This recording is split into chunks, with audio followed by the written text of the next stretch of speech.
Ok, donc bonsoir à toutes. Et donc on va commencer le neuvième cours de Tanya Baruch Hashem. Et juste avant de commencer, donc le cours est dédié à la mémoire de Jacqueline Tamar Bat Luna Atias, née Benizri, que la famille connaisse que la joie, des bonnes nouvelles si Dieu veut, et pour tout le peuple juif. Amen. Donc on va commencer le quatrième chapitre du Tanya. Alors ce quatrième chapitre, il vient donc à la suite du troisième et dans le chiffre 3 à 4, mais aussi dans le contexte d'une manière complètement révolutionnaire parce que vous souvenez-vous que la semaine dernière on a parlé des sentiments que le but, la consécration chez un juif, c'était finalement de ressentir à travers le fait que quand on comprend quelque chose, quand on réflexionne sur quelque chose, on médite sur quelque chose. Vous en souvenez-vous, le mot c'était la idbonenut, les idbonen. Les idbonen, ça veut dire méditer, réfléchir, réflexionner, avoir en permanence cette idée finalement de réfléchir sur les bienfaits que le bon Dieu il peut nous donner, sur la grandeur d'Hachem. Et ça provoque finalement cette compréhension mature tout le temps, comme un muscle. Cette compréhension mature, elle provoque finalement un sentiment qui perdure, puisqu'on a dit qu'il y a un sentiment qui est éphémère, un sentiment qui perdure, un sentiment éphémère. On avait dit finalement c'est un enthousiasme qui est un petit peu, on ne sait pas d'où il vient, on ne sait pas comment il va s'exprimer. Finalement, il reste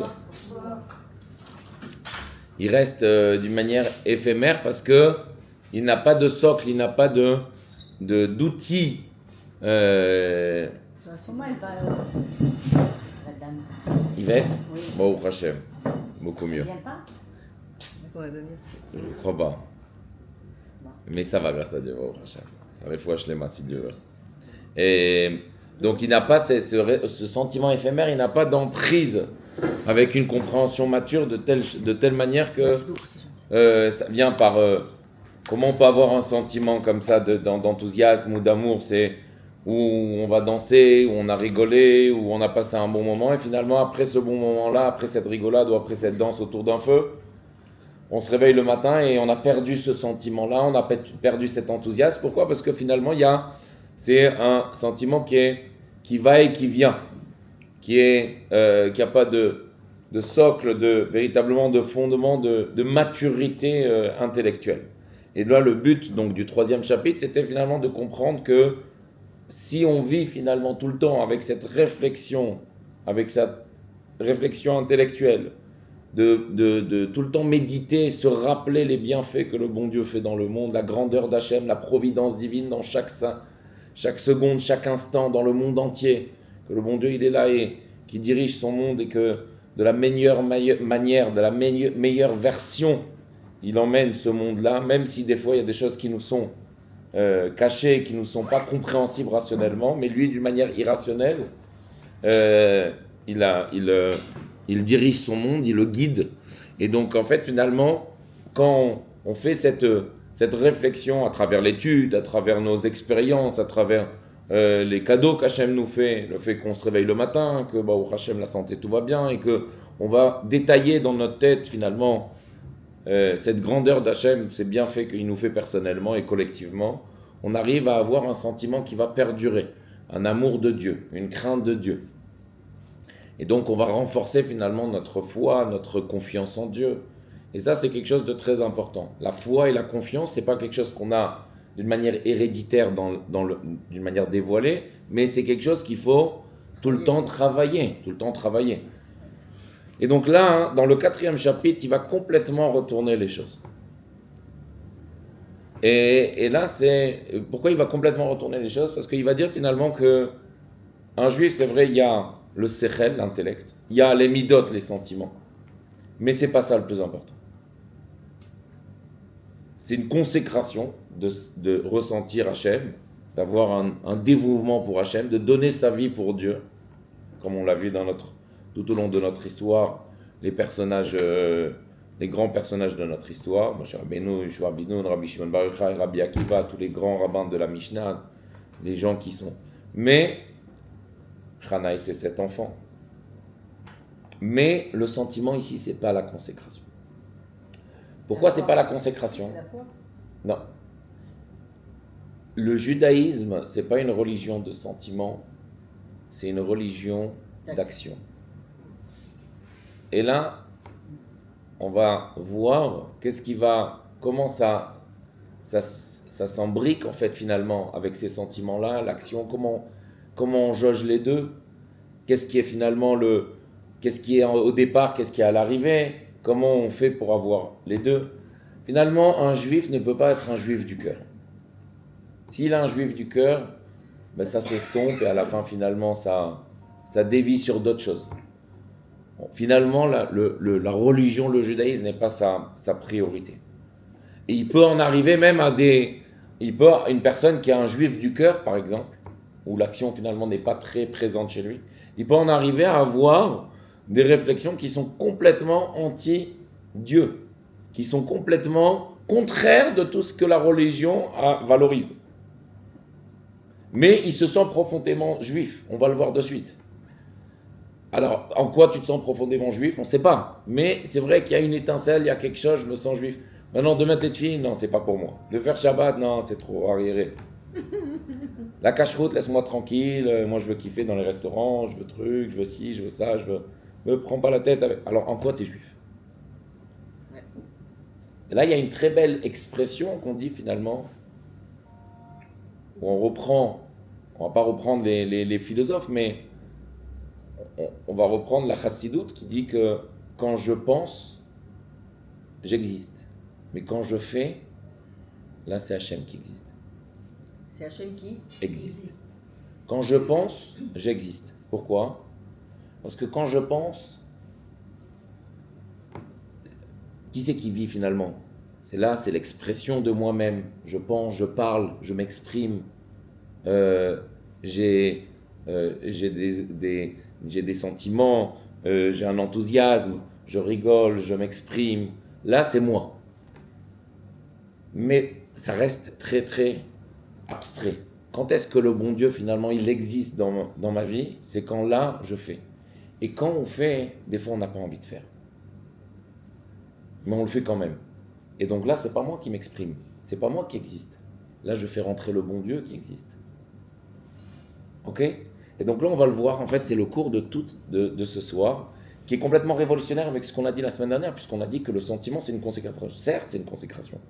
Et on va voir finalement que le but final, la consécration ultime du juif, c'est et de faire, mais aussi de ressentir. De faire des mitzvot. Mitzvot, bien sûr. Bien sûr. Je parle de faire des mitzvot. Vous pensez à faire quoi? De faire des mitzvot, bien sûr. La consécration ultime de la chose, c'est aussi de faire, mais de ressentir. C'est aussi de faire, mais d'avoir ce sentiment que je le fais pour Hachem et je suis content de le faire parce que je l'aime, parce que je le crains. Ça, c'est le top du top du top du top. Mais avant d'arriver à ça, il a fallu passer par le 3e chapitre et cette introduction de dire finalement, certes, il y a un sechel, il y a un intellect, il faut l'utiliser à bon escient pour le spirituel, pour le judaïsme. Cet intellect-là va me permettre d'avoir une maturité intellectuelle qui va me permettre de ressentir l'amour d'Hachem, la crainte d'Hachem. C'est pour ça que dans des moments un petit peu bas, un petit peu durs, je m'attache à cette maturité de compréhension d'intellect que j'ai eue, que j'ai emmagasiné pour ne pas flancher, pour ne pas descendre encore plus que où je suis, parce que j'ai une maturité intellectuelle, j'ai une maturité toranique qui m'aide à me relever quand je tombe. C'est ce sentiment-là intellectuel. Sentiment qui vient de l'intellect. Mais le but, c'est vraiment de faire. Et de faire comment? De faire avec un sentiment. C'est déjà bien si on fait sans sentiment. Parce que des fois on est fatigué, des fois on n'a pas envie de se lever, des fois on n'a pas envie de... des fois on n'a pas envie de faire, des fois... Mais Dafka, spécialement là-bas, le bon Dieu, il préfère beaucoup plus une personne qui fait qu'une personne qui a un sentiment, mais derrière, il n'y a pas de concret. Concrètement, le bon Dieu s'exprime beaucoup plus et aime beaucoup plus une personne qui va faire peut-être des fois à contre-cœur qu'une personne qui va danser, qui va chanter, qui va dire Akadosh Baruch Hu, Anachnu Ohavim Otra. Et derrière le matin, pas de filin, pas de minyan, pas de bougie de Shabbat, ou des fois oui, des fois non. Kashrut quand ça me plaît, quand ça me chante. Mais Hachem Anachnu Ohavim Otra. Le bon Dieu, il n'est pas trop là-bas. J'ai pas dit ici que ça c'est blâmable, ça c'est pas blâmable. Je dis que chez le bon Dieu, qu'est-ce qui est présent et qu'est-ce qui est beaucoup plus concret. On a toujours dit, le peuple juif, c'est un peuple du livre. C'est un peuple, quand on parle du livre, ça veut dire de l'action. De l'action, pour savoir quoi faire, il faut lire, il faut apprendre. Et donc, le peuple de l'action, c'est à travers cette action-là que, Baruch Hashem, on a depuis 3300 ans, qu'on existe. C'est pas à travers un sentiment qu'on a eu des fois d'amour de Dieu, de chant et de danse autour d'un feu qu'on existe. Ok? Il y a une discussion dans la Torah, dans la Gemara, qui est, et on va revenir un petit peu à cette idée-là, qui est très belle. Quel est le verset le plus important dans toute la Torah? Peut-être que vous l'avez déjà entendu dans des drashot de rabbins. Quel est le verset le plus important dans toute la Torah? Naaseh v'nishma. Vous avez d'autres versets? Je crois qu'il est un peu. C'est un verset ou pas Shema Israël? Shema Israël, c'est un verset, c'est un des avis. Il est un peu faible le. Non, Ouais, il est bien. très bien. Non, c'est moi là.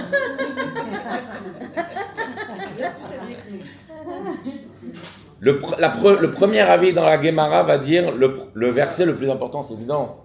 Le verset le plus important, c'est évident, c'est quoi? Shema Israël, Hashem Elokeinu, Hashem Echad. Ça, c'est le plus important. Premier avis. Bah oui, l'unité de Dieu. Écoute Israël, il se tient au pied du Har Sinaï, dans le désert, et là il y a un dévoilement divin, il y a une manifestation divine. Écoute Israël, l'Éternel et Dieu, l'Éternel est un. Quelle manifestation plus grande que ça? Deuxième avis qui dit, non, le verset le plus important dans la Torah, c'est pas ça. C'est Ve'afta l'ereacha kamocha. Tu aimeras ton prochain comme toi-même. Même plus que ça, Rabbi Akiva, il dit que ça, c'est le plus grand principe de toute la Torah. Hillel Azaken, Hillel affirme que ça, c'est toute la Torah, et tout ce qu'il y a, à part ce verset-là, ce n'est qu'une explication à ce verset-là. Donc ça, c'est le deuxième avis. Aime ton prochain comme toi-même. Mais c'est pas très clair, justement. Je trouve. Ça veut dire quoi, aime ton prochain Comme je m'aime à moi, Oui, mais si Oui, tu mais comme j'aime manger en premier, et j'aime bien manger, je préfère avoir les meilleures choses pour moi, et penser quoi moi-même. De la même manière, je dois avoir ce même sentiment pour l'autre. envers une personne juive que même je ne connais pas, qui est étrangère. Ouais, mais comment tu peux ne pas t'aimer? Pourquoi tu t'aimes pas? Non, mais c'est surtout. Dans la Torah, la mitzvah, elle est que sur le juif. On n'a pas dit de ne pas aimer le goïm, mais la mitzvah, elle est que sur le juif. Enfin, ça Il n'y a se pas voit une mitzvah d'aimer un goy comme moi-même. Celle qui est la plus grande chez nous, elle ne se voit pas du tout. Comment? C'est bon, Quoi? on va exagérer. Oh, alors attendez, on va y arriver. Si c'est la plus. Enfin, moi je Si trouve. c'est là que j'ai pas entendu. Non, mais peu importe en fait. J'ai dit que la plus Puisque- grande puisque- mitzvah Non, qu'on nous parce que tu demande dois aimer, d'avoir, peu importe je que les trouve autres. que chez nous, elle ne se voit pas. Oui, C'est mais pour pas- ça que Elle a je raison, dis elle dit peu importe Peu que. importe mais les c'est- autres, c'est toi, c'est Mais pas c'est pas vrai parce qu'en Israël, tu as une ardoute que nul Non, quand il y a des catastrophes. Aucun peuple n'a Mais comme au ça. quotidien, tu parles. Il ne faut pas attendre qu'il y ait des catastrophes. Ah non, elle va pas vendre C'est comme ça, ça. je voulais savoir qu'est-ce que ça veut dire, aime ton prochain comme Non. toi-même. Ça veut dire quoi au juste? Bah, tu fais pas autrui ce que tu veux pas qu'on te fasse. Mais bon, voilà, et tu l'aimes. Je crois qu'il y a, mais je crois qu'il y a un mercat, comment dire mercat en français, une recherche, que dans les villes plus religieuses, il y a beaucoup plus de proximité, de donation, d'entraide, c'est le mot en fait. Il y a c'est des villes beaucoup plus d'entraide que dans les autres villes. En tout cas, là où il y a de la Torah, il y a beaucoup plus d'entraide et de dons, de chesed, de bonté que dans des autres villes. Et ça, c'est un petit peu, ça reflète ce passouk-là. Là, le troisième avis dit non. Le troisième avis dit le verset, attendez, restez bien assises. Le verset le plus important de la Torah, c'est « Et akev esecha ta'aseh baboker, Ve'et hakeves hasheni ta'aseh ben ha'arbaim. C'est quoi le troisième avis? C'est que le sacrifice du matin, le premier sacrifice, tu le feras le matin, et le deuxième sacrifice, tu le feras l'après-midi. Ça, on le dit tous les jours, au moins 3 fois, 2 fois par jour. Ça s'appelle les kétoret. Mais c'est quoi C'est l'introduction aux prières de Shacharit et de Harvit, et on relate là-bas tout le process de comment faire les korbanot, les sacrifices, puisque aujourd'hui, les tfilotes, les prières ont été remplacées au sacrifice. Non, les sacrifices ont été remboursés par les prières. Hein, les sacrifices ont été remplacés par les prières, pardon. Et donc en fait, finalement, pour dire que on a ce souvenir des sacrifices et que, entre guillemets, on les fait en les disant, donc on les dit juste avant la prière de Shacharit du matin et de Mincha. Et donc, le troisième avis dit que... Les prières, c'est un sacrifice. Comment? Hein, les prières, Quand on fait des prières, c'est comme si on faisait les sacrifices d'avant. Avant, il y avait Mais c'est le des temps. fois un peu d'un sacrifice de les faire. Des fois, c'est un sacrifice de les faire. Mais Bravo, toutes tarte les et machma. prières, Toutes les prières.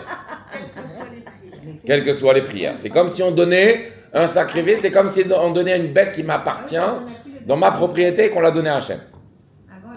Ça, c'est les prières. Donc, le troisième avis dit non, le passouk, le verset le plus important dans toute la Torah, ça va être le premier sacrifice, tu le feras, donc la première bête, le sacrifice, tu le feras le matin, et le deuxième, tu le feras à Mincha, Ben Arbaïm, c'est entre Mincha. Et comme ça, tous les jours de toute l'année. Et la conclusion de la Gemara, c'est quoi? Le verset le plus important de la Torah, c'est le troisième avis. C'est pas Shema Israël, c'est pas écoute Hachem, éternel est ton Dieu. C'est le sacrifice. C'est pas aime ton prochain comme toi-même, que ça paraît être waouh. C'est les sacrifices. C'est les sacrifices. Et là, on pose la question Donc pourquoi. les sacrifices, c'est les prières. Et le sacrifice, c'est les prières. Mais on reste dans les sacrifices quand même. Pourquoi? Parce qu'en fait, finalement, ce que le bon Dieu apprécie le plus, et ce qui est le plus important aux yeux d'Hachem, c'est l'action. Le premier, c'est pas seulement l'action, c'est l'action répétée. C'est l'action qui a une redondance, qui est fréquente, qui ne s'arrête jamais, même si j'ai mal, même si je suis triste, même si je suis joyeux, même si je suis au top du top, même si je suis à la meilleure version de moi-même, tous les jours la même chose. Tous les jours la même chose. Là, le bon Dieu là-bas, il aime. La constance. La constance.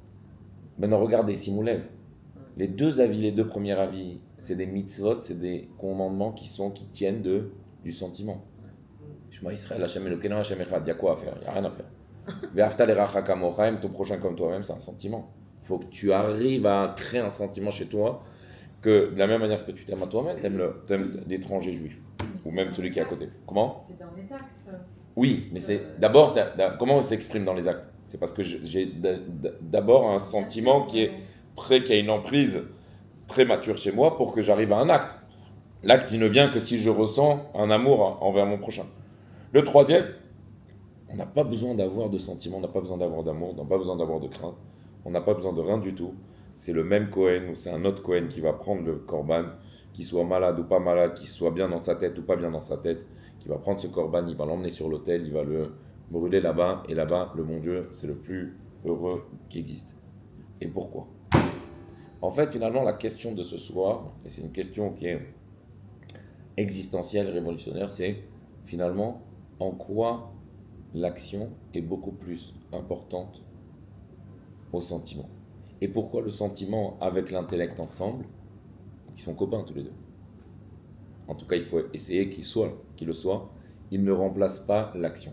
Pourquoi un juif qui est juif du cœur, qui réfléchit, qui est philosophe juif, toranique, avec des sentiments, ne peut pas arriver à un juif qui est derrière là-bas, tout au bout de la choule là-bas, qui termine le dernier à la synagogue, qui est encore avec ses teilim, que quand il y a un juif qui galère à la synagogue, il essaie de l'aider, il essaie de donner un teilim.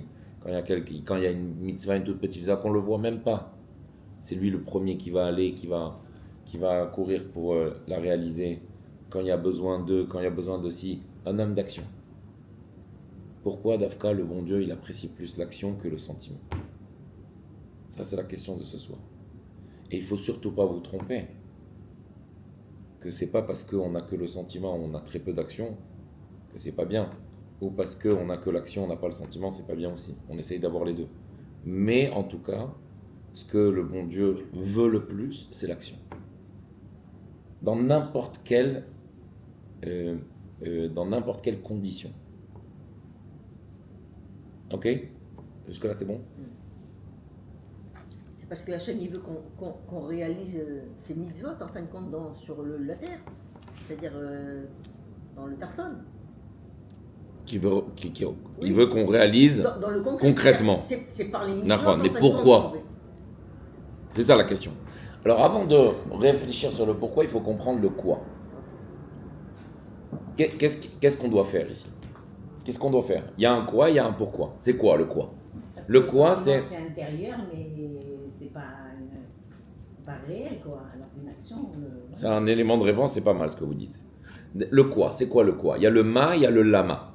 Le ma, c'est que finalement, on se trouve devant une catégorie, un effectif de mitzvot monstre, 613, qu'il faut réaliser. Dans ces 613-là, il y a 606 mitzvot d'action concrète, maasiot, et il y a 7 mitzvot qui touchent uniquement que du sentiment. Craindre, aimer, avoir la foi. Je suis l'Éternel ton Dieu, donc tu dois le craindre. Ne pas faire d'Avodazara, ça doit avoir aussi un sentiment. Mais il y a 7 mitzvot qui portent sur le sentiment et 606 que de l'action. Donc vous pourrez me dire, en fait, entre guillemets, quelque part, hein, quelqu'un qui n'est pas très fut-fut et que concrètement, ça va, ça marche, il peut actionner, lui, il peut réaliser les 606 mitzvot. Bon, à part ça, il y a énormément de mitzvot qui dépendent du Beth Amikdash, qui dépendent des sacrifices, des kohanim et tout ça, on met ça de côté, mais concrètement, aujourd'hui, il y a beaucoup plus de mitzvot qui sont d'action que de sentiments. Et ça, c'est très important à comprendre. Pourquoi c'est très important à comprendre? Parce qu'on n'a pas besoin d'avoir un super niveau. Oui, juste termine. On n'a pas besoin d'avoir un super niveau spirituel, toranique, pour l'instant, pour réaliser la volonté suprême d'Hachem, la volonté infinie d'Hachem, qui sont concrètement les mitzvot. Ça, c'est le quoi. Quand on parle de l'action, c'est les lois qui sont un Shulchan Aruch. Oui. Le Shulchan Aruch va expliquer comment faire les mitzvot. Oui. Le Shulchan Aruch est le code des lois des mitzvot. Et les mitzvot, il faut les faire tous les jours? C'est 613 Tous les jours. mitzvot, il faut les faire tous les jours. Alors, c'est pas forcément que ces 613, ils sont tous les jours. Il y a des mitzvot qui vont être ponctuels. Il y a une mitzvah qui s'appelle Rosh Hashanah d'écouter le shofar. On ne peut pas le faire ça en Av ou en Adar. On ne peut pas le faire ça en avril ou en mai. Ça, il faut le faire au moment de Rosh Hashanah. Donc ça, c'est une mitzvah de la Torah. Il y a une mitzvah qui s'appelle de jeûner pendant Kippour. Donc ça sera que Kippour. Sukkot, la même chose. C'est des mitzvahs qui sont ponctuels à un moment précis, temporel. Il y a des mitzvot que oui, effectivement, on va devoir faire tous les jours. La tzedaka par exemple, mettre les tefillin, faire la tefila, faire la prière. On est bien d'accord que pour les hommes. Non. Ben non. Faire les prières, c'est pas que les hommes. Ah, ça serait trop facile. Bah ouais, elle a raison. Laissez-moi essayer. Mais non. est-ce qu'il y a un ordre genre de priorité ou pas du tout? Comment? Est-ce qu'il y a un ordre de priorité? Ah, c'est une bonne question ça. Pourquoi c'est une bonne question? Parce qu'on se dit finalement, ok, on va pas commencer du rien, du tout au rien. Ah, c'est évident qu'il y a un ordre de priorité, mais j'ai envie de dire que c'est pas quelque chose de conventionnel. J'ai envie de dire que c'est à chacun son statut, où il se trouve, où il se place, comment il est dans sa tête, comment il est concrètement, ce qu'il peut faire, ce qu'il peut pas faire. C'est individuel, j'ai envie de dire. Il y a quelqu'un qui va pouvoir prier en minyan tous les jours. Il y a quelqu'un qui bosse 20 heures par jour et ça va être compliqué d'arriver à la synagogue. Si déjà il met les filles, c'est déjà bien. Et après, on avance petit à petit. Il y a des gens qui n'ont pas la tzedaka, c'est très important. C'est une mitzvah dans la Torah. Il y a des gens qui n'ont pas beaucoup, il y a des gens qui ont beaucoup. Donc tout ça, c'est individuel. Le Shabbat, ça appartient à tout le monde, c'est évident. Évident, le Shabbat, ça appartient à tout Dans le les monde. prières, des fois, on n'est pas concentré. Dans les prières, on n'est pas On les fait concentré, quand même dans les On les fait prières. quand même. Je pensais que vous allez me poser la question, mais dans les prières, est-ce qu'on est obligé de tout faire? Alors, ça aussi, c'est évoqué. Est-ce qu'on est obligé de tout faire pour quand on est une femme? Il y a des enfants à la maison, on est fatigué, c'est très individuel. Combien de tfilotes une femme elle doit faire? Est-ce qu'elle doit faire que le matin, que l'après-midi, avec l'après-midi? Est-ce qu'Arvit aussi, comme un homme, ou ne serait-ce qu'une seule ou deux? Là, tout ça, c'est individuel. Concrètement, la halakha dans ça, bon, c'est une parenthèse parce qu'on a parlé des tfilotes. Une femme dans la halakha, dans la loi, elle doit prier que une seule prière par jour. Donc il y en a 3 par jour, elle doit prier qu'une seule. Généralement, c'est la prière du matin. J'avais pas l'intention d'en faire plus. Chez Chabad, puisque c'est intéressant de ramener ça, cet avis-là, l'Admour Hazaken, donc qui a écrit le Tanya, lui dit que la halakha dans l'idée Chabad, c'est de faire 2 tfilotes pour les femmes par jour, Shacharit et Mincha.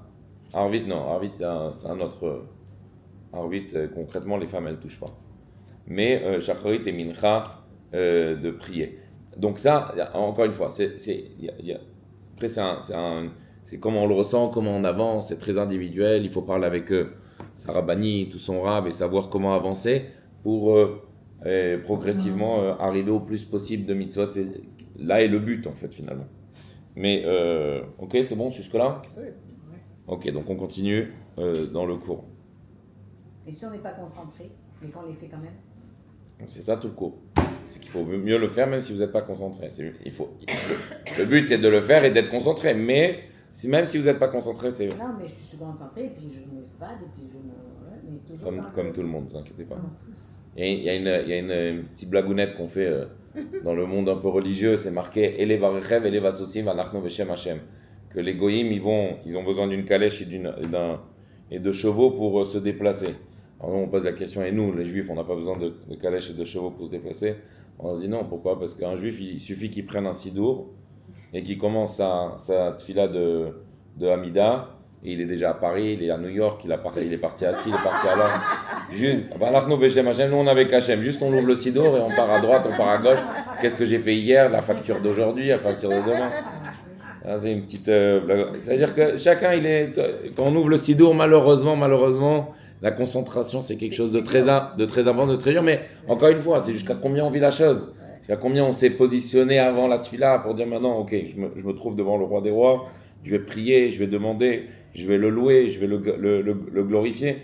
Et donc, en fait, finalement, plus on va vivre la chose, plus on va se positionner en amont avec un kavana, une intention, un sérieux, un serein, et plus notre tfila, elle va être proportionnelle à cette préparation-là.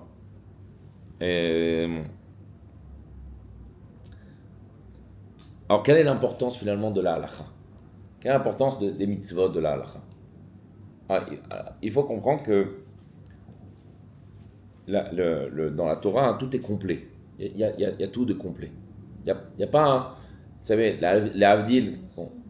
Il n'y en a qu'une, mais elle embête tout le monde, hein, tu as raison.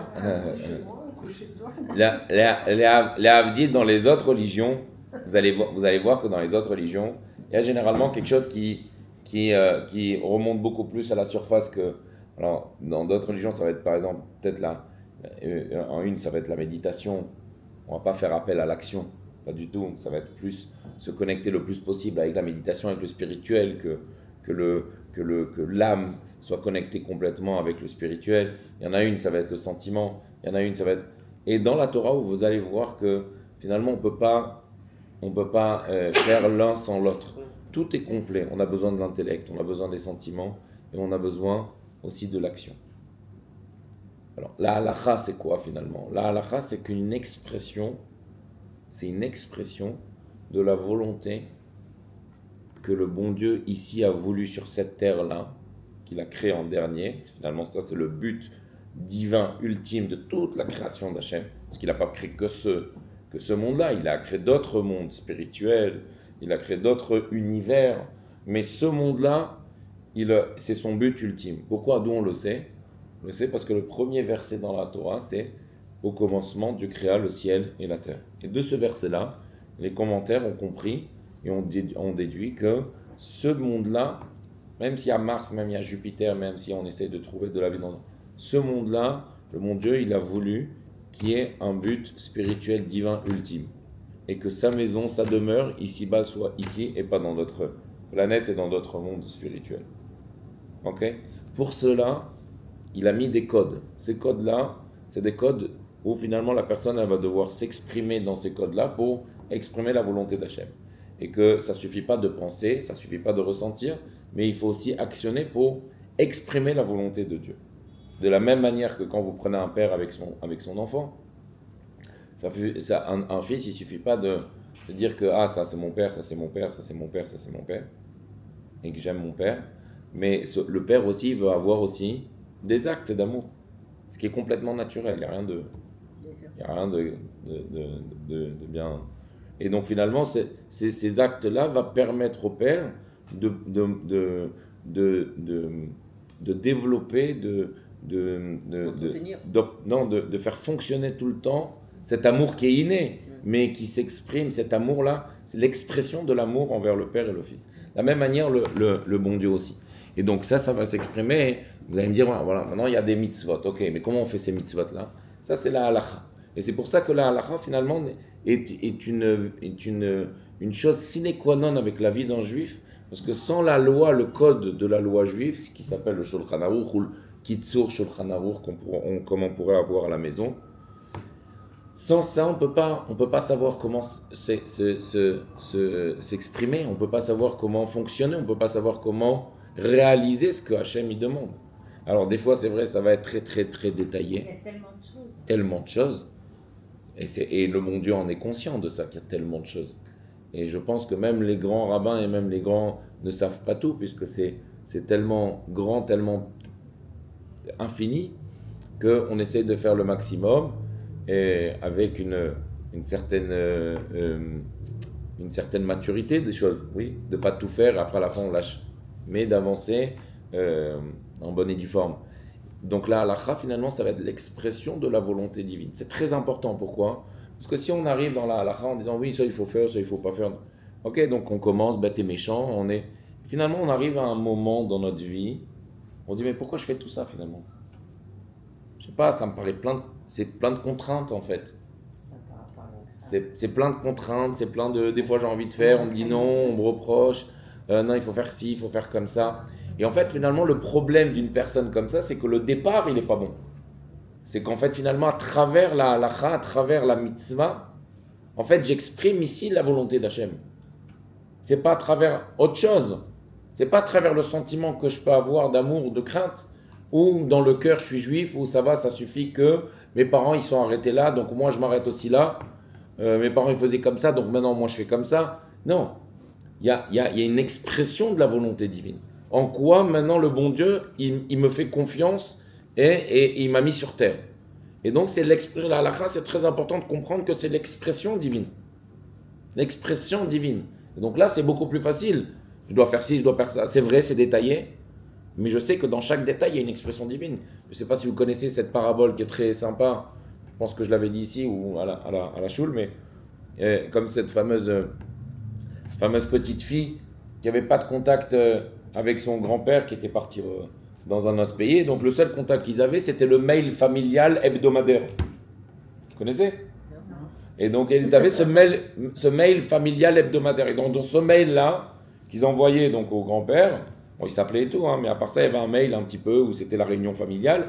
Et donc, on écrivait un petit peu toutes les péripéties qu'on avait eues pendant la semaine, qu'est-ce qu'on avait fait en famille, qu'est-ce que j'ai appris à l'école. Donc, elle écrivait à son grand-père qu'est-ce qu'elle faisait à l'école, qu'est-ce qu'elle avait appris. Et, grand-père, tu me manques, et ci, et ça. Et donc, en fait, toutes les semaines, elle envoyait. Et il y a un moment, un jour, une semaine, et donc, réciproquement, le grand-père aussi renvoyait un mail de retour. Et donc une semaine, il y a une semaine où elle envoie, donc la petite fille, elle envoie son mail hebdomadaire et elle ne reçoit pas de réponse de son grand-père. 1 jour, 2 jours, 3 jours, 4 jours. Possible, qu'est-ce qui se passe là? Donc elle est juive, le grand-père est juif. Et donc qu'est-ce qui se passe là? Et donc elle expliquait juste avant, dans son mail d'avant, qu'elle n'arrive pas très bien à comprendre pourquoi il faut tant de mitzvot et tant de si. Elle a appris à l'école comme ça, elle a appris à l'école comme ça, et pourquoi c'est tellement détaillé la Torah, et pourquoi c'est tellement... Et elle dit, grand-père, je ne sais pas vers qui me tourner, je te pose la question à toi, pourquoi c'est tellement si détaillé la Torah? Et donc, 1 jour, 2 jours, 3 jours, pas de réponse.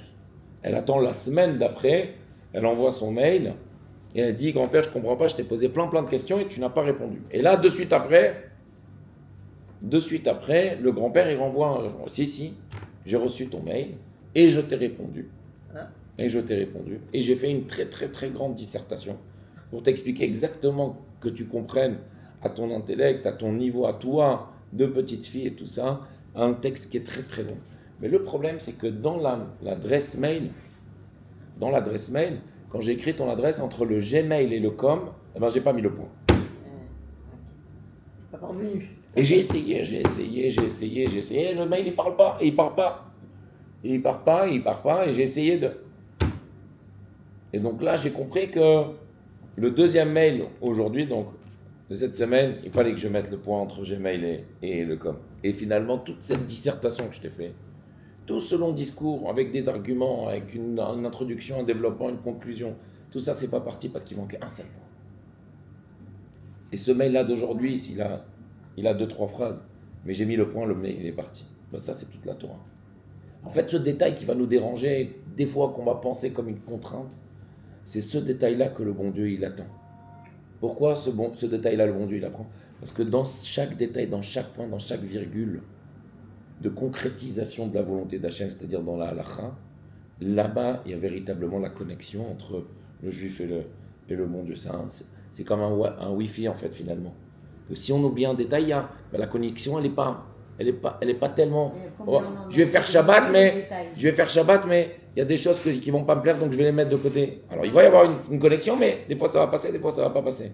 Ouais. Des fois, on a une mitzvah, il y a une mitzvah qui passe comme ça, c'est soit on l'attrape, Mais des fois, on ne sait pas, on l'attrape pas. il faut la voir. Bah, des fois, on la voit pas. Si on la voit pas, on peut pas l'attraper. Voilà. On ne voit pas tout, non? Mais des fois, il y a des mitzvahs qui se présentent et il faut les attraper. Comme quoi? C'est d'accord. Quelqu'un qui. Des fois, il y a des trucs comme ça. Moi, j'ai vu. demande de l'argent. Ouais. C'est une mitzvah. C'est une mitzvah. Ouais, Il c'est y en ça. a beaucoup qui se présentent. et Oui, mais on a souvent cet exemple-là qui est C'est ça. un petit peu commun Ouais, du mortel. Mais il n'y a pas que ça. Pourquoi? Elle pose une très bonne question finalement. Il dit des fois on la voit pas. Pourquoi on la voit pas? Parce que des fois il y a des choses qu'on manque d'informations. On manque de chomer, de matière, de savoir quoi faire quand. De savoir qu'est-ce qu'il faut faire le matin, qu'est-ce qu'il faut faire l'après-midi, qu'est-ce qu'il faut faire le soir, qu'est-ce qu'il faut faire dans tel endroit et pas dans tel endroit. Est-ce que j'ai le droit d'aller dans un endroit ou pas dans tel endroit? Comment je dois me comporter, comment je dois parler? Comment je peux... Ce manque d'informations-là, ce manque de matière toranique m'empêche de savoir qu'est-ce que je pourrais faire pour faire la volonté d'Hachem. Est-ce que c'est un Et ça, manque... c'est l'idée d'apprendre beaucoup plus les lois. Excuse-moi. Est-ce que c'est un manque de connaissance ou est-ce que c'est un manque de connaissance. de sensibilité qui fait que ça parle ou ça parle pas? Avec même de connaissances. Pour moi, c'est un La sensibilité, Quand je veux dire sensibilité, ça veut dire que ça nous appelle, ça veut dire qu'on est... Ou on est concerné, ou... je sais pas, On va l'arrêter, ça. Hein? Non, la lumière, elle est... La sensibilité, elle vient en amont. C'est-à-dire que c'est vrai que des fois, par exemple, il y avait une autre bouteille, j'ai mis. Oui, mais ils sont là. Qui veut du coca? C'est vrai que des fois,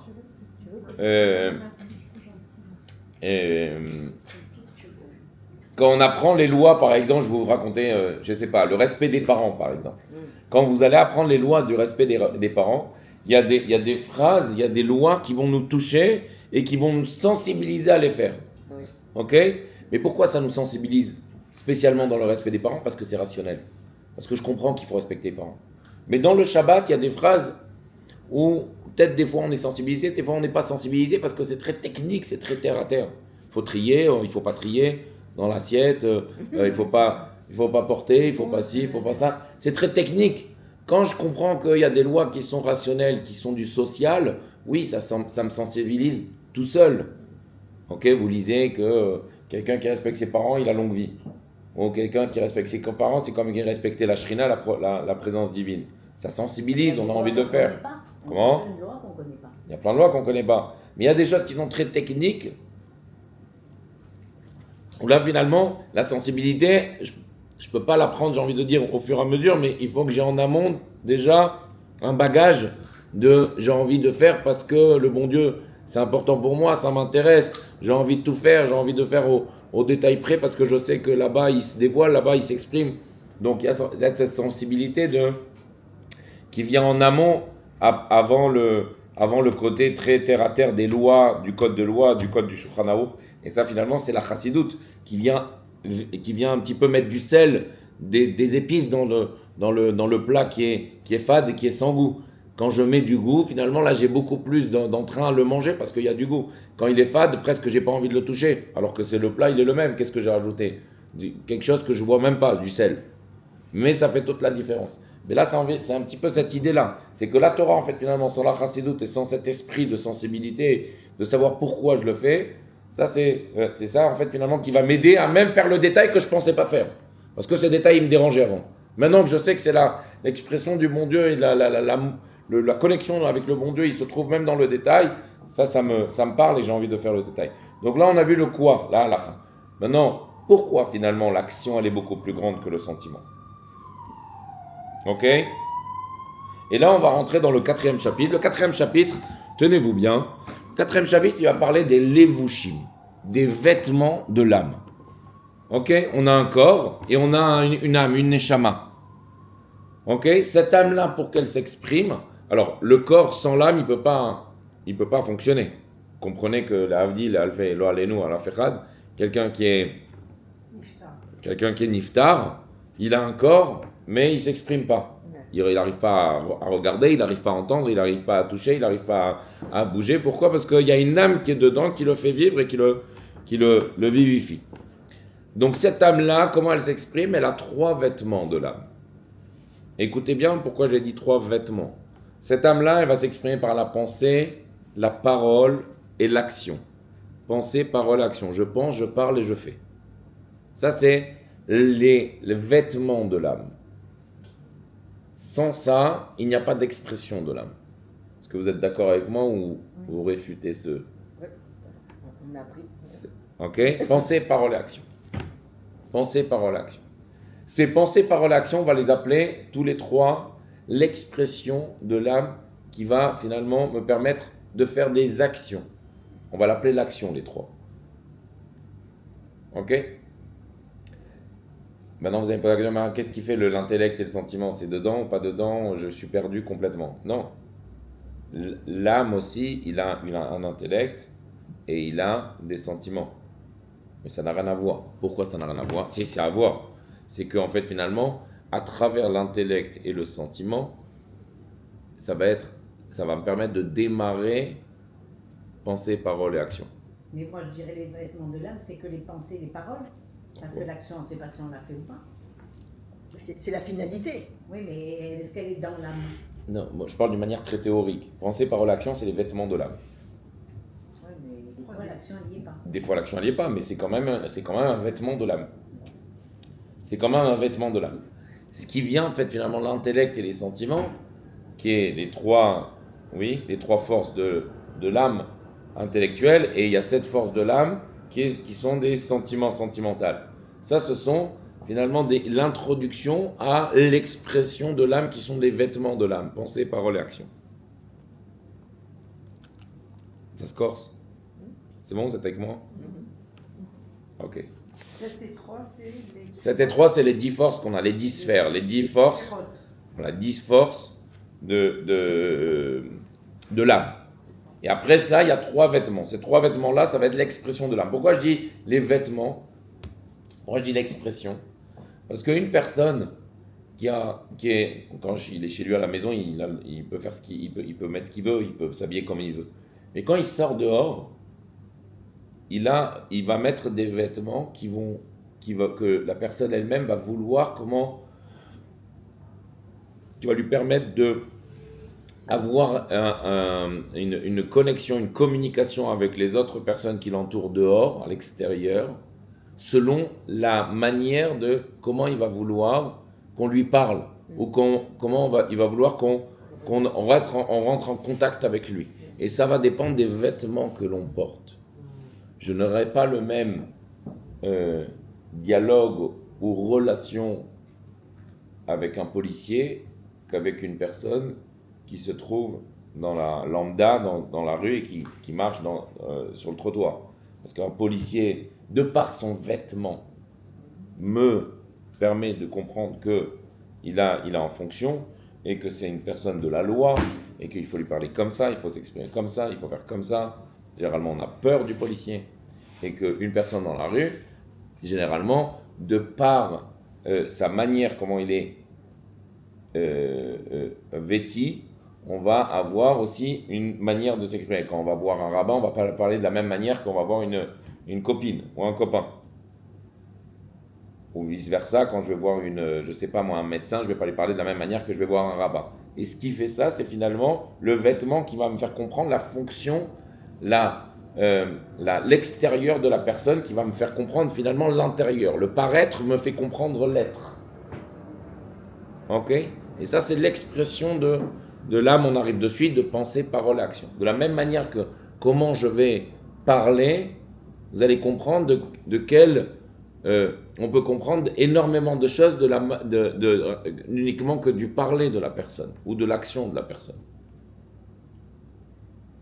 On peut comprendre des fois le statut social, on peut comprendre des fois de quel pays provient la langue, on peut comprendre des fois plein de choses, on peut comprendre, mais ce n'est que des vêtements de l'âme.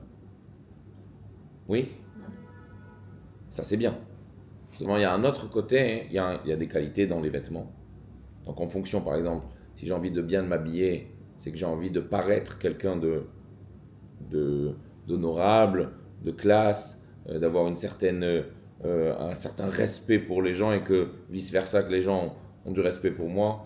Si j'ai envie de m'habiller avec une casquette en arrière ou je sais pas, un petit peu... donc il y a quelque chose qui se dégage que moi j'ai envie de faire dégager pour avoir la communication et le contact des autres. Vous êtes d'accord avec ça sur ça ? Oui. À l'inverse, il y a un défaut aussi dans des vêtements. Pourquoi ? Parce que ce n'est uniquement que le paraître. Pourquoi je dis ça ? Tout à l'heure, je vous ai dit que le paraître, on comprend l'être, c'est vrai, des fois. Mais des fois, non. Pourquoi ? Parce que dans les vêtements, pas spécialement ce que je pense, je le crois. Et pas spécialement, à plus forte raison, ce que je parle et ce que je fais. Je le crois. C'est-à-dire, je peux penser que 2 plus 2, ça fait 5, mais j'ai aucune croyance dans ça. Parce que c'est pas rationnel de penser ça. Je peux pas le croire. Je peux pas croire que 2 plus 2, ça fait 4, ça fait 5.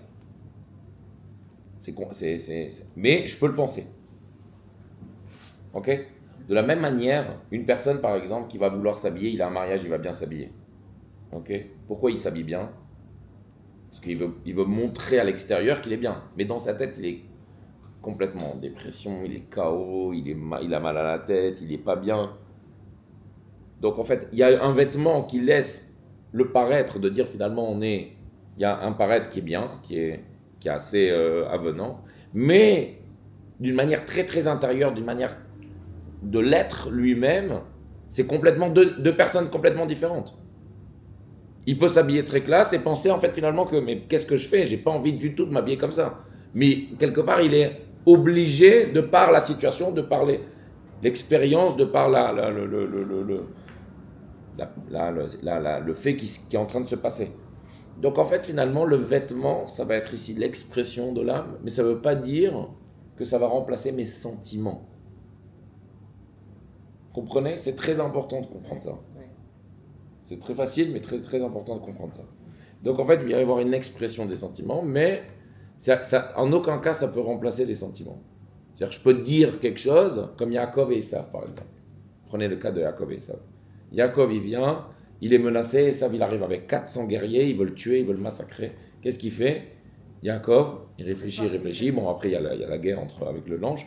Il revient, il lui emmène quoi ? Des cadeaux. Ça veut dire qu'il aime Esav ? Pas du tout, il déteste, il veut le tuer. Donc on voit très bien que son action à Yaakov, elle est complètement au contraire de ce qu'il ressent, Yaakov, envers Esav. Vous comprenez ? Je ne sais pas s'il voulait le tuer. C'est-à-dire quoi, Il voulait le tuer. Jacob, non. Non, Esav, il voulait le tuer, oui, bien sûr. Mais bon, il a fait une parade. C'est quoi, Yaakov ? Apporter des cadeaux. Yaakov, il voulait se défendre. Oui, c'est ça. Oui. Donc s'il pouvait le tuer, il pouvait le tuer. Non, je pense pas. Moi, j'ai pas compris le rapport avec Avec le vêtement. Bah, le vêtement, ça te montre un statut, en fin de compte, c'est ce qu'on veut. Des fois oui, des fois non. Des fois, madame, L'action, des fois oui, des fois non. et l'action aussi. Par rapport à Jacob. L'apparence a des limites, bravo. Oui, mais Vous n'avez pas l'action, compris quoi, dites-moi. Par rapport à Jacob. Par rapport à Jacob, Jacob, il fait une action de cadeau. Il s'agenouille devant Esav. Il demande pardon, mais à l'intérieur, s'il pouvait tuer son frère, il aurait tué. Oui, il n'a pas un sentiment d'amour envers Esav. Oui, c'est Vous êtes d'accord avec moi ou vous n'êtes pas d'accord avec moi? Non, je Il le pense qu'il craint. avait un sentiment d'amour envers ça. Moi Parce que aussi. c'était son frère. Non, moi aussi, je pense que lui, il le craint. Il craint qu'il veuille le tuer. En tout cas, on est d'accord que tuer ou pas tuer, il n'a pas un sentiment de cadeau et qu'il a envie d'être copain avec Esav. Vous êtes d'accord avec moi? Bien sûr. Ça, tous les commentateurs, ils le disent, on n'a pas de... Là, il n'y a pas de problème sur ça, c'est que finalement, c'est uniquement que caresser la bête au sens du poil, pour dire finalement, ah, tout va bien, on est copains, mais pas du tout en fait. Son sentiment, c'est le contraire, et il n'a pas du tout envie de lui donner cadeau, mais pour pas se faire tuer, il emmène des cadeaux. Vous êtes d'accord avec ça? D'accord. Ok. Donc on comprend ici que l'expression de l'âme, qui est l'action, pense aux paroles ou pensées, peut être complètement différente du sentiment ou de ce qu'on comprend. De C'est comme l'intellect. quand on dit aime ton prochain comme toi-même. Ça, c'est encore autre chose. On n'aime pas chacun de la même façon. On peut pas- le prochain, c'est pas tes enfants, c'est pas ton mari, c'est pas. Non, il n'y a pas le même Il faut amour. arriver à ça. Il faut arriver à ça. Ouais. Quand je vous le dis, ça ne veut pas dire que je le fais. Hein. Non, mais je vous le dis d'une manière très très sûre. C'est tout à l'heure. C'est d'une manière très très sûre, je vous le dis, mais il faut arriver à ça. Faut arriver à ça. Je Quoi, beaucoup aimer aimer les enfants de mes amis, mais les pas mes autres autres. comme son mari, par exemple. Je vais raconter une histoire parce que je dis ça, ça ne veut pas dire que c'est pas pour me vanter du tout, mais je crois que tu étais là un moment, un Shabbat, tu te souviens? Il y avait une, entre parenthèses, hein. Il y avait à la maison. Pourquoi je sais pas, c'est comme ça, c'est venu comme ça. C'est vrai qu'à la maison, j'avais un capuchon que j'aimais bien. J'avais un capuchon que j'aimais bien comme ça. C'était facile de le mettre, je priais avec. Bon, bref, on va pas rentrer dans ça, un capuchon gris comme ça que j'avais de France. Et on était à table, il y avait des invités et tout ça. Je parle de ça, il y a une histoire, il y a 3 ans au moins. Et il y a quelqu'un qui sonne à la porte Shabbat. Qui sonne. Ah, voilà. Qui tape pas, qui sonne. Ok. Qui sonne à la porte avec des invités, on ne sait pas quoi faire, on regarde et tout. Un type étranger, on ne sait même pas qui c'est. Donc on lui dit oui, qu'est-ce qu'on peut aider. Il a dit c'est un Israélien, un petit peu comme ça de la rue. Et il dit j'ai vu Betravat, j'étais complètement désemparé et je dors dans la rue et je n'ai pas où dormir et j'ai pas de vêtements. Tu te souviens de cette histoire? Et donc qu'est-ce qu'on a fait? Donc on a pris une couette, je crois que j'ai pris même ma couette à moi-même, une couette, un truc, et je lui ai donné mon capuchon parce qu'il faisait froid, c'était l'hiver. Et ce capuchon-là, et les enfants ils m'ont dit mais papa qu'est-ce que tu fais? Tu lèves ce capuchon-là? Et il dit non, après je vous explique. Et donc je lui ai donné quoi, le capuchon, et il était comme, il espérait pas quoi arriver à ça. Et donc il est reparti avec une couette, un coussin et le capuchon que moi j'aimais beaucoup, beaucoup. Mais sur le coup en fait je l'ai fait d'une manière sans intellect parce que j'ai dit le type il a froid, je m'en fous, je lui donne quand même. Et j'ai pas mis le côté un petit peu sentimental du truc, est-ce que oui, est-ce que non? Non, j'ai fait l'action. Et donc là, c'est vrai que c'était aime ton prochain comme toi-même. C'est pour ça que c'était cette idée de... Il y avait une question, je pense, non? Non? Non, de dire qu'on le voit pas. C'est un combat. Aime ton prochain comme toi-même. C'est pas parce que c'est marqué dans la Torah que tout le monde doit l'avoir et que c'est inné et que ça doit être d'une facilité. C'est parce que c'est marqué dans la Torah que c'est un travail de tous les jours, toute la journée. C'est dur. C'est vraiment dur. Non, ça veut dire C'est pour ça que c'est compliqué de voir ça sur le terrain au jour le jour. Parce que le monde, il t'invite à faire le contraire. Le monde, il t'invite à faire le contraire. Donc tous les jours de faire ça, c'est compliqué. Mais il faut se battre à le faire. Et surtout pas la chose qui est très facile à tomber dans cette mitzvah-là, c'est de dire finalement mais c'est naturel d'avoir ce raisonnement, de dire mais le monde entier ne le fait pas, pourquoi moi je vais le faire? On le voit dans le pays lui-même, qu'il y a qu'il y a une Ouais, séparation, il y a un truc. Donc, bien sûr. pourquoi moi je vais le faire alors que les autres ne font pas? Non. Le judaïsme, c'est quelque chose de très privé, de très intime. C'est à moi-même, c'est à moi. Comment? Oui, parce qu'on ne le fait pas pour Hachem, on le fait pas pour... Voilà, donc on le fait pour Hachem, on ne le fait pas pour les autres, quoi. Et c'est ça, c'est naturel d'avoir ça. Tout le monde a ce sentiment-là, cette idée en tout cas, et c'est légitime. Mais c'est quelque chose de très privé, que c'est ma connexion avec Hachem, et je le fais pour Hachem. Donc on continue. Ouais, c'est au niveau, bien sûr.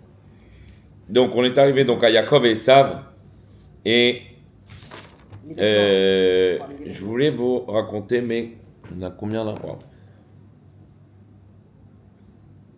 Je voulais raconter cette idée de sentiment un petit peu qui, allons, des fois, beaucoup de fois, nous remplace dans notre vie malheureusement. Et si je m'adresse à un public féminin, c'est encore plus. Nous quoi? Et si je m'adresse à un public féminin, Non, le sentiment il est encore nous plus. remplace.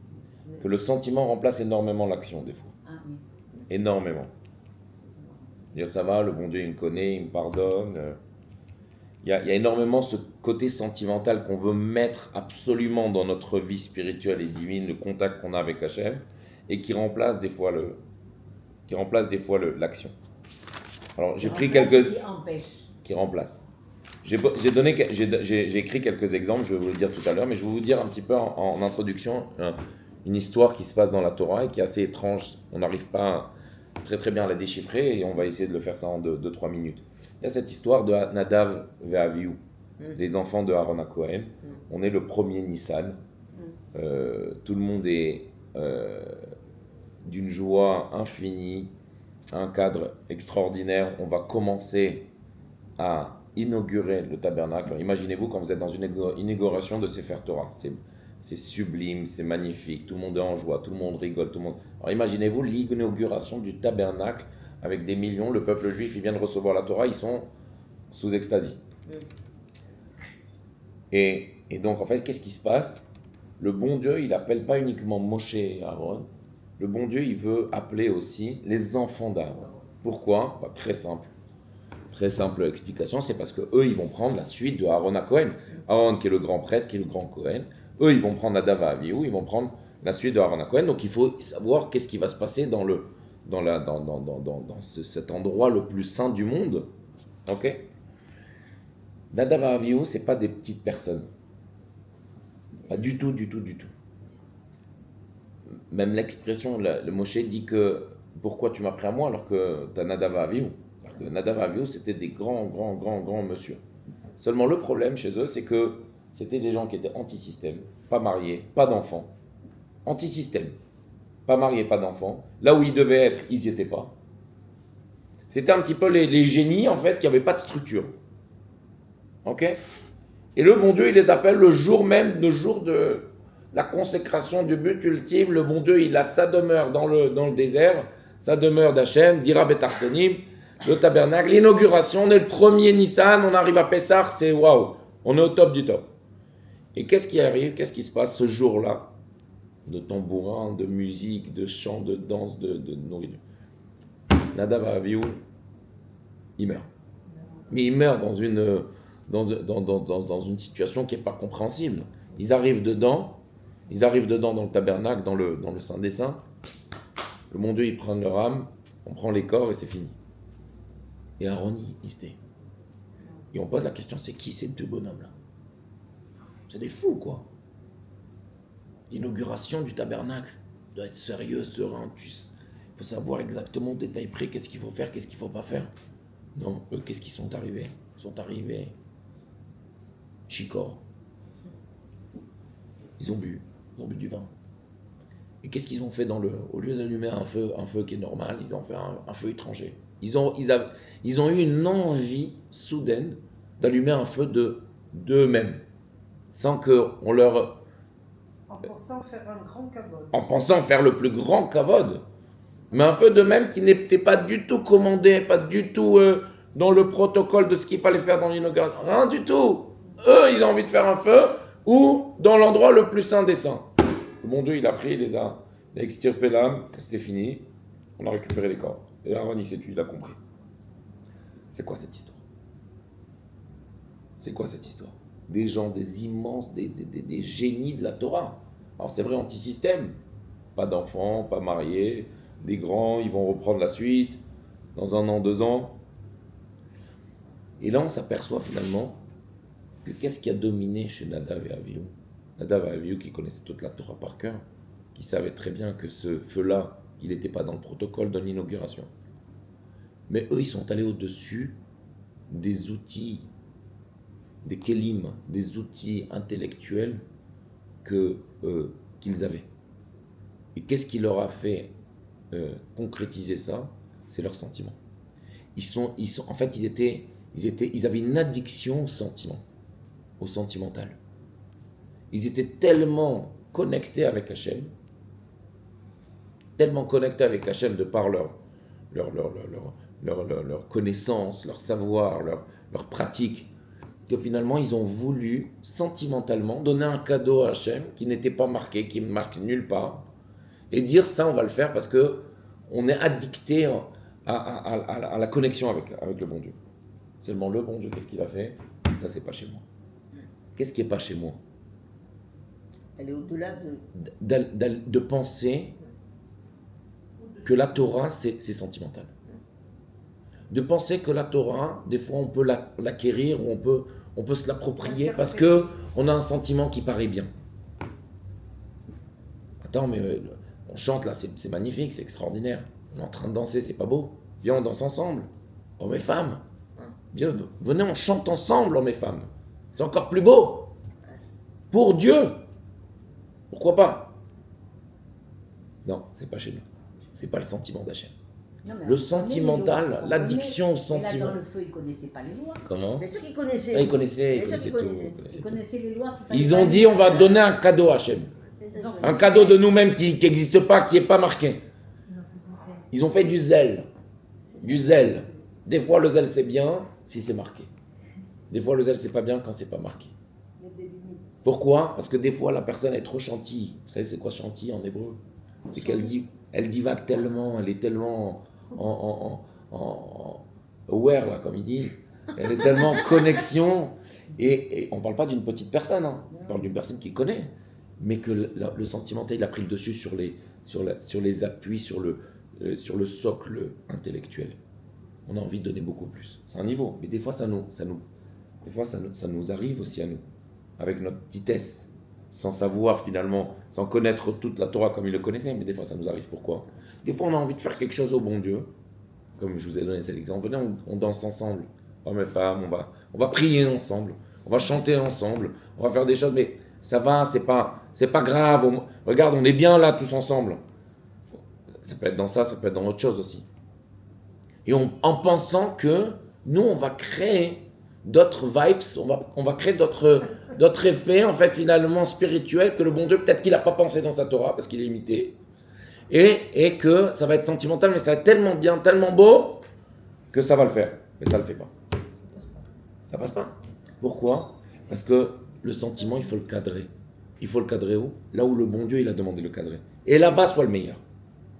Mais ne sois pas sentimental dans quelque chose que toi, tu as pensé que ça pourrait être bien. Et pourquoi je vous dis ça? Vous avez compris là l'idée de Nadav et Avihu? Bien sûr. C'est des jours difficiles. Alors pourquoi ils ont pris du vin? C'est quoi le vin? Le vin, ça a la même valeur numérique que le secret, le sod. On dit quand rentre le vin, sort le secret. Shote yain, machnis yain yatsa sod. Oui, ça a la même valeur numérique que le vin.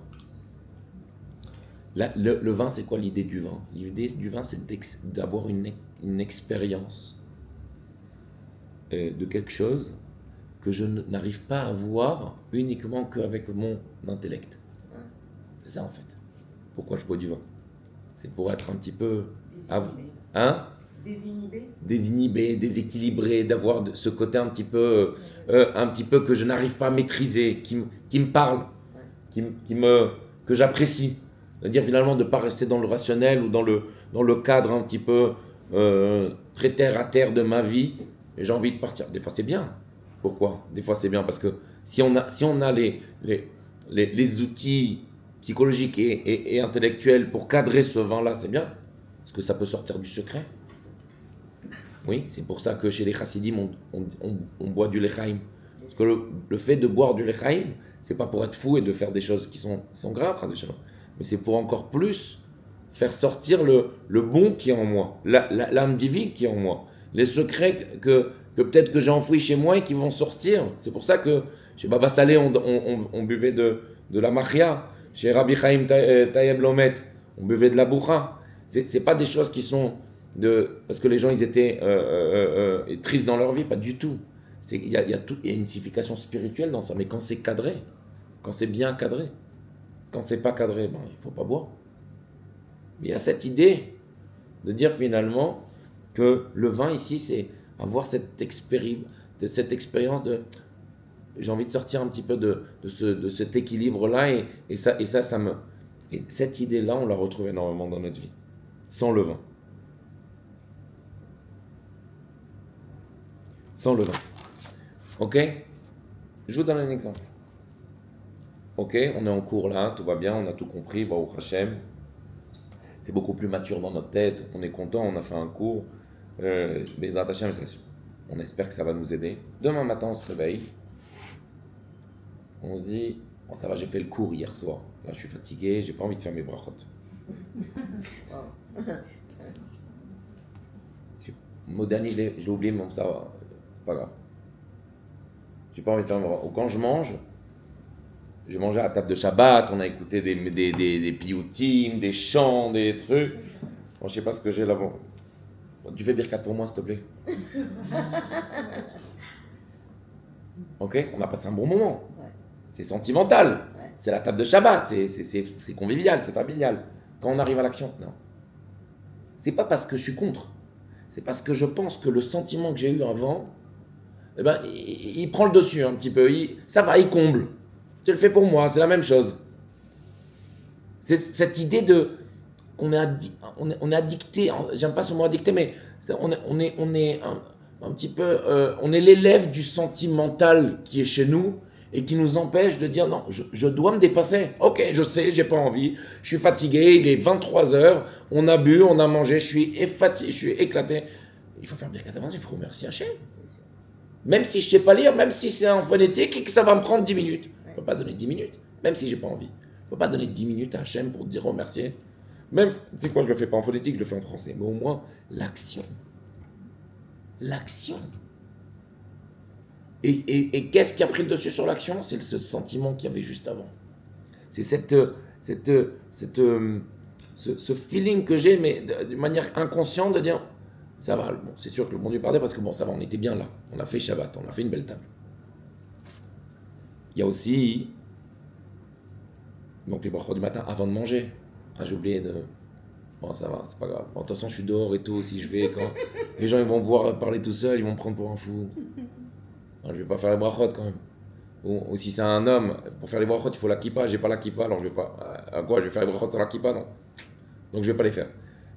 Il y a toujours cette idée qu'on vient finalement se consoler nous-mêmes sentimentalement pour essayer de ne pas faire l'action. Des fois, on oublie. Des fois, on oublie, on ne parle pas de l'oubli ici. On parle que le sentiment, finalement, prend le dessus sur l'action. Dans les exemples, je suis allé plus loin. Séparation des plages, hommes et femmes. Parce que, mon conjoint, il va là-bas, mais moi, je ne vais pas là-bas. Mais si, bon, c'est pas grave, on fait... Il y a plein de choses. Il y a plein... La cache-route. À la maison, je mange cachère, mais à la dehors, bon, ça va, c'est que du poisson, que des légumes. Non. Ah non. Pourquoi à la maison, tu veux être sérieux, serein, avoir un comportement du début jusqu'à la fin bien, et dehors, on dirait que c'est un autre bon Dieu, c'est un autre juif, c'est une autre personne, parce que tu as des vêtements peut-être différents, peut-être que... Non. Parce que c'est dur. Comment? Parce que des fois c'est dur. Ah mais c'est ça l'action. L'action ici qu'on parle, c'est pas une action qu'on a envie de faire, c'est une action qu'on n'a pas envie de faire. Si c'est une action qu'on a envie de faire, on n'en parle même pas parce qu'on a envie. Je suis pas là, on n'est pas là ici de discuter, de débattre sur quelque chose qu'on a envie parce qu'on va le faire. Ici, ça c'est l'action qu'on n'a pas envie de faire, qui est dure. Là-bas, le bon Dieu, il veut qu'on soit. Là-bas, le bon Dieu, il s'exprime. quand c'est dur. Oui, ça va. Hein? Oui, ça C'est va. Yetzirara, c'est évident. Mais là-bas, le bon Dieu, c'est pour ça que je vous dis que quand je pense ou quand je ressens, j'existe. Mais quand je fais, c'est lui qui existe. C'est clair. Comprenez? Et ça, cette idée de l'action, parce que c'est dur, c'est le bon Dieu. Là-bas, il nous attend. Parce que dans le sentiment, tout va bien. J'ai la foi, je suis bien, j'ai mes enfants, mes petits-enfants, au Hachem, je fais ce qu'il faut, je fais le maximum. Mais on parle de petites choses. On parle de vraiment petites choses que des fois on n'a pas. Ça va, le bon Dieu, il pardonne. Non, là-bas, il te veut. En n'importe quel. Là-bas, il te veut. Et c'est dur. Et on sait que c'est dur. Et c'est pour ça. S'il avait demandé des choses qui étaient faciles, il n'y aurait pas de but. C'est parce qu'il a envie qu'on se dépasse. De dire, même si on n'a pas l'habitude de le faire, on va le faire. Parce que je suis capable de dépasser. Je suis capable de montrer beaucoup plus. Pourquoi c'est si difficile? Parce que c'est le but. Et pourquoi Non, pourquoi il nous a donné autant de choses? Autant? Non, il n'y a pas beaucoup. Mais même, il faut relativiser, il n'y a pas beaucoup, c'est pas vrai. Sur le papier, ça paraît beaucoup, c'est 613, waouh. Mais déjà, il faut enlever déjà 250. Il y a 250, 300 qui font partie du Beth Amikdash, enlevez-les. Beth Amikdash, Lévi'im, Kohanim, il n'y a pas beaucoup. Il n'y a vraiment pas beaucoup. Non, Et ça ne veut pas dire qu'on n'est que dans les mitzvot, on ne peut pas profiter, on ne peut pas partir en vacances, c'est pas vrai. Ouais, les religieux, ils sont contents, ils sont ouverts, ils profitent, ils gagnent de l'argent, tout va bien. La tsniout, oh la tsniout, bravo, je voulais le marquer, je sais pas là. La tsniout chez les femmes. Pourquoi on ne serait pas la tsniout? La tsniout, c'est la pudeur. De dire finalement, c'est vrai, il fait chaud. Il fait chaud. Je ne vais pas vous dire qu'il fait froid, il fait chaud. Mais quand même, il y a cette idée de dire, mais je le fais pour Hachem. C'est ma beauté intérieure qui m'appartient qu'à moi et à mon ménage, à mon couple. Pourquoi je suis obligé de faire le concours de top modèle à celle qui est la plus? Pourquoi? Ou ça, non, des fois j'ai l'habitude de faire ça à la maison, mais là je le fais pas parce qu'il fait vent. La tsniout, c'est la pudeur. Le bon Dieu, la femme vertueuse qu'on dit, c'est la pudeur. C'est cette proximité qu'on dit ça, je le laisse à Hachem. Pas dans l'idée de dire finalement, il fait chaud, on va se recouvrir. Non, c'est une autre pensée ici, c'est notre pensée, notre sentiment qu'on a. On le fait pour Hachem. On sait que c'est pas très bien. On sait que c'est très. Alors pourquoi on va le faire? Et la tsniout, c'est très important chez la femme. Je sais plus qui c'est qui. On va faire une histoire extraordinaire, mais elle va prendre un peu de temps. Dès de la tsniout, que le fils il avait des problèmes dans les pieds, et la femme elle a tellement prié, elle a dit je prends sur moi de prendre les collants sur moi, que mes pieds, je prends sur moi de prendre plus sur mes pieds que tu rends les pieds. Elle a demandé à Hachem comme ça, que tu rends les pieds à mon fils. Et le petit là, il a avec ses tfilotes et tout ça, le petit là commence à marcher. Il y a cette idée de tsniout, c'est dire c'est vraiment dur, et c'est vraiment, c'est vraiment dur. Il y a tsniout aussi chez les hommes, mais il faut se battre, Et bon Dieu, Dafka, il est là-bas. Et c'est vrai que sentimentalement, c'est beaucoup plus facile de crier Hachem, Hachem, Hachem, Kel, Rachom, Vechanoun. Et derrière, l'action, elle n'est pas très là, ou elle n'est pas là. Alors de crier, c'est facile, mais après de faire, c'est beaucoup plus dur. Là-bas, le bon Dieu, il est.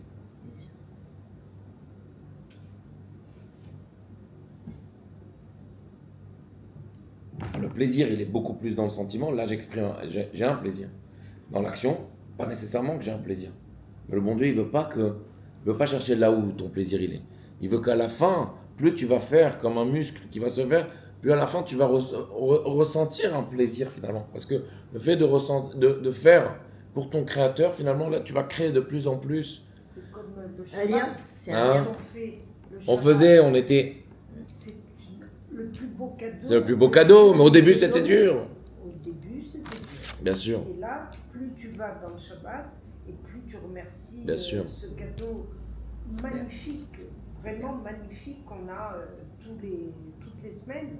Puis cette force, ça te donne, Ah ben Ouais. voilà. bien sûr, cette force. Donc on comprend que le judaïsme, c'est pas une religion de sentiment, bien qu'il n'est pas, il est pas épargné, il faut le mettre, mais c'est une religion d'action.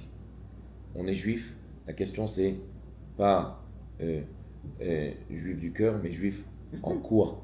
En quoi on est juif? Bema ta Yehudi. En quoi on est juif? Qu'est-ce que j'ai laissé ici concrètement dans l'action?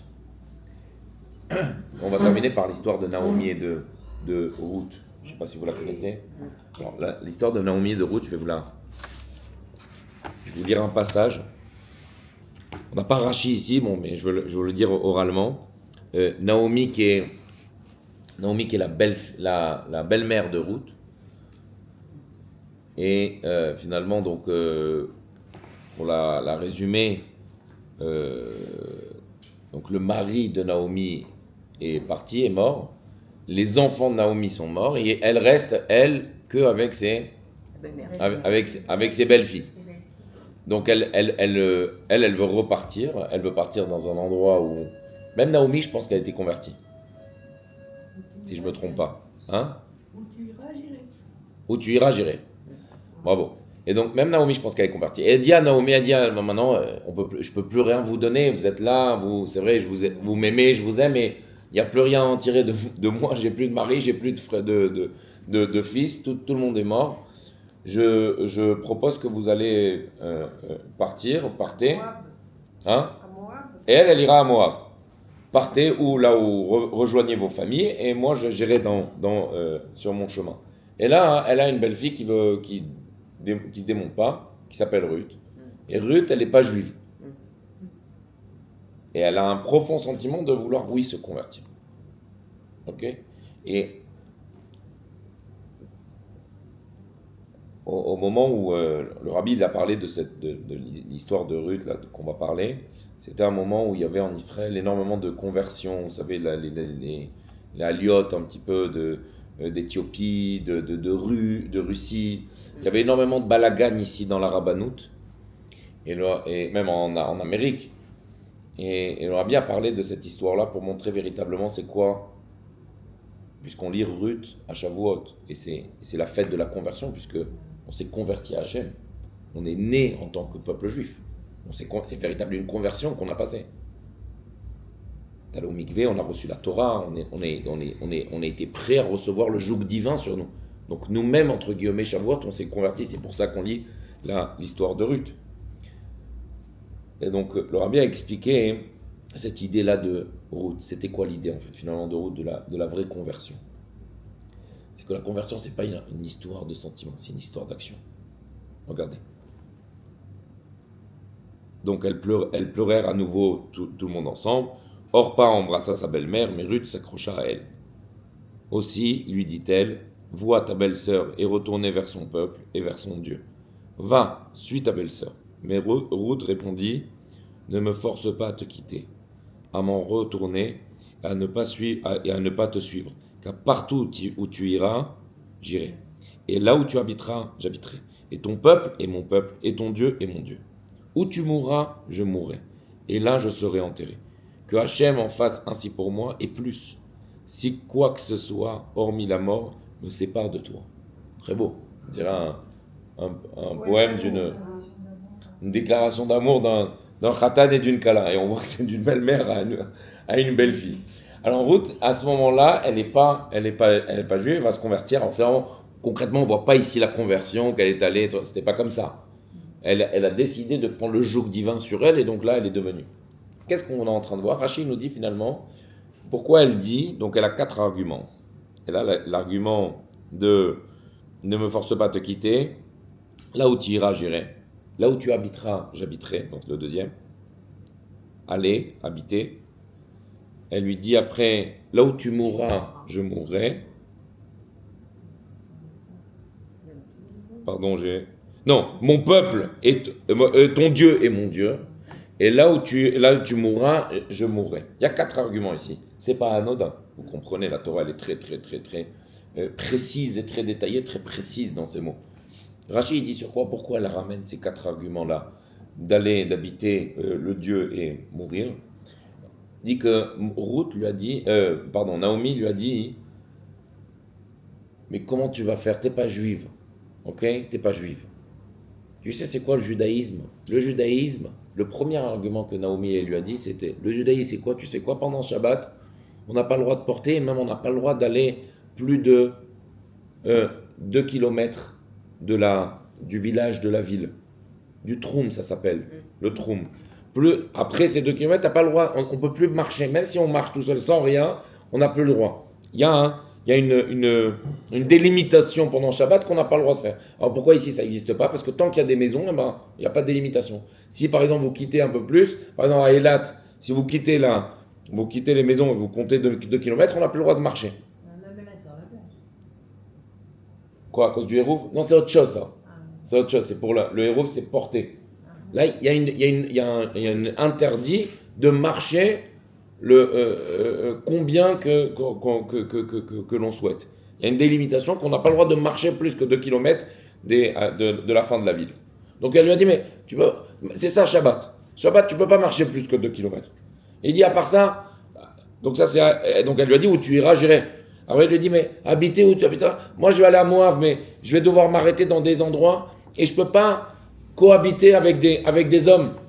Moi, je suis veuve maintenant. Je ne peux pas habiter dans la religion. On n'a pas le droit de cohabiter avec des hommes, même si il n'y a rien qui se passe. Ça s'appelle Yichud. Donc, je suis obligé de trouver des auberges où il n'y a que des femmes. Tu vas supporter, toi, ces choses-là. Et il dit, où tu habiteras, j'habiterai. Après, il a dit, mais ton Dieu, c'est mon Dieu. Il a dit, mais tu sais, il y a 613 mitzvot dans la Torah. C'est beaucoup, beaucoup, beaucoup, beaucoup. Il dit, mais t'inquiète pas, ton Dieu, c'est mon Dieu. Ce qu'il dit, moi, je le ferai aussi. Après, il dit, mais attends, je comprends. Après, il y a des mitzvot où tu es obligé de mourir même. Et de ne pas les faire. La Vodazara, par exemple, l'idolâtrie, Rachid ramène l'idolâtrie. Il dit que le bon Dieu dit, t'as pas le droit de te prosterner, même si on doit te tuer, mais il faut que tu te tues. Qu'on te tue. Et elle dit, pas de problème, là où tu mourras, je mourrai. Donc pas la question, mais pourquoi Naomi elle a commencé par des arguments qui sont tellement insignificatifs, détaillants, du Shabbat, le Troum, les 2 kilomètres. Commence par les mitzvahs, les 613 mitzvahs, et l'idolâtrie, où c'est des choses qui sont vraiment des blocs dans la Torah. C'est de dire s'il y a 613 mitzvot, il y a un bon Dieu, il faut le craindre, il faut l'aimer, Commence par des choses. Non, elle a commencé par quoi? D'abord les 2 kilomètres de Shabbat, après le yichud qu'on n'a pas le droit de s'isoler avec un homme, même s'il n'y a rien qui se passe. Pourquoi tu commences par des détails de la religion? Et après tu termines par les 613 mitzvot et l'idolâtrie, tu dois te faire tuer si tu le fais, et il ne faut pas le faire. Pourquoi? Parce que Naomi, elle a voulu faire comprendre à Ruth dans sa conversion que le judaïsme, c'est pas quelque chose qui te chante quand tu as envie de le faire ou quand tu n'as pas envie de le faire. Quand tu entends 613 mitzvot, c'est bien, sympa, il va y avoir des choses, beaucoup de choses à faire, je ne vais pas m'ennuyer. L'idolâtrie, c'est pas un problème, du moment que je sais qu'il y a le bon Dieu, je ne vais pas faire l'idolâtrie. Non, elle a voulu d'abord la tester dans des choses qui sont infimes, qui sont détaillées, des détails du judaïsme.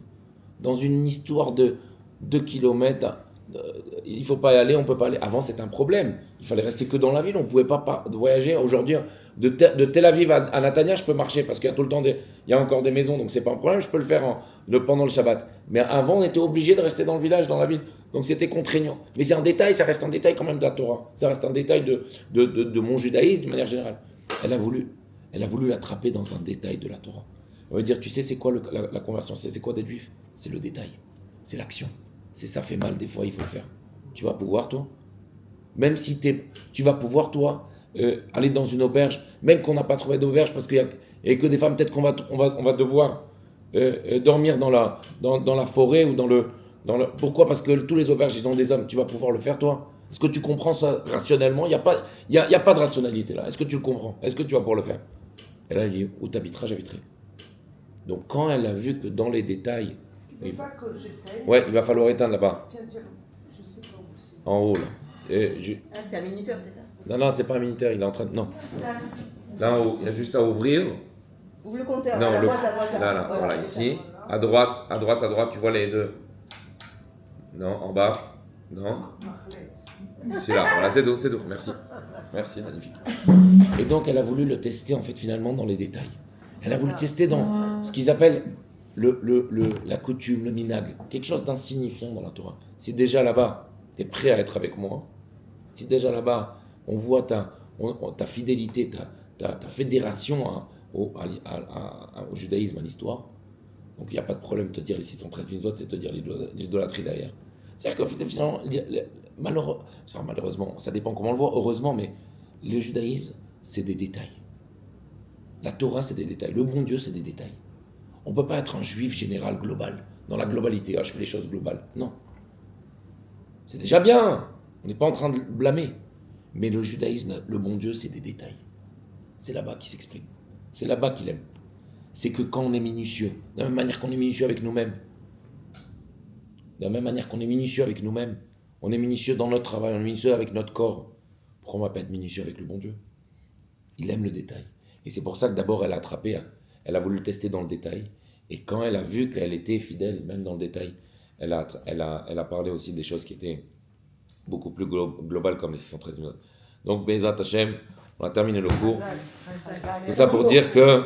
L'histoire moi j'ai toute l'histoire durant Shavuot de tout. C'est magnifique. De l'histoire de Ruth, c'est extraordinaire. Il y a la tsniout, il y a la pudeur dans Ruth. Comment elle se baissait, elle se baissait pas, ça parle. Mais c'est magnifique. Chazak ou Baruch.